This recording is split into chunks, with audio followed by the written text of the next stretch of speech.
এটা কিছুই না। কোনো একজন ব্যক্তি তিনি যে পদে অধিষ্ঠিত হন না কেন, তার মনের ভেতরে যদি কোনো ভালো চিন্তা থাকে, একই সাথে যদি খারাপ ভাবনা থাকে, এটা তার সচেতন বা অবচেতন মুহূর্তে তার প্রকাশ ঘটবেই। আরএসএস তারা এই ভারতবর্ষের সংবিধান যখন রচিত হয়, গৃহীত হয়, তেরঙ্গা ঝান্ডা যখন আমাদের জাতীয় পতাকা হিসাবে যখন গৃহীত হয়, এই আরএসএস তার তীব্র বিরোধিতা করেছিল। তারা বলছিল এই পতাকা আমরা মানি না, এই সংবিধান মানি না। ভারতবর্ষের সংবিধান হবে মনুষ্য সংস্কৃতিকে অনুসরণ করে। এই সংবিধান এটা আমরা বদলাবো। সেই আরএসএস এর নেতা হলো দেশের এখন স্বরাষ্ট্রমন্ত্রী অমিত শাহ। স্বাভাবিক যে ভোটের বাজারে ভোট ধরার জন্য ওই লোক দেখানো ডক্টর আম্বেদকারের মূর্তির প্রতি এই মালা দেওয়া, আম্বেদকার স্তুতি কিছু করা, এগুলি হলে এগুলি সব কৃত্রিম।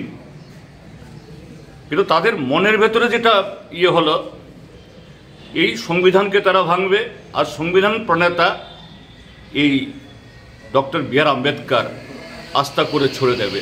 এটাই সেদিন সংসদের ভেতরে, আর কোথাও না, সংসদের ভেতরে এত ব্যঙ্গ করে যে আম্বেদকার আম্বেদকার আম্বেদকার আম্বেদকার, এটা ফ্যাশন হয়ে গেছে। এবং এতবার যদি আম্বেদকারের নাম নিত কেউ, নাকি 7 জনমের স্বর্গলাভ হয়ে যেত। কি প্রমাণ করে? এবং এরা যে কত অপরাধী, এদের যে এই কি বলে অপরাধ করার যে অপরাধের ধ্বংসন। পার্লামেন্টে এক দেশ এক ভোটের বিল পেশ করেছে, যদিও এটাকে পাঠিয়ে দিয়েছে জয়েন্ট পার্লামেন্ট কমিটিতে, কিন্তু পার্লামেন্ট তো 25 তারিখ অবধি চলার কথা। পার্লামেন্ট কালকে মুলতবি করে দিল। অর্থাৎ এরা সুস্থ আলোচনা, গঠনমূলক আলোচনা, যুক্তিমূলক আলোচনা আরএসএস ভয় পায়। এই ত্রিপুরাজ্যের মধ্যে আমরা দেখি, কিছু হলেই ভেঙে দাও, গড়িয়ে দাও, জ্বালিয়ে দাও,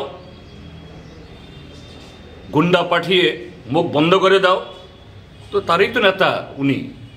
কাজেই নতুন করে কি বলবো, এটা যে হঠাৎ করে মুখ ফসকে বলে ফেলেছেন slip of tongue. No, it is not the slip of tongue, that is the real face of the RSS BJP and it's product Amit Shah.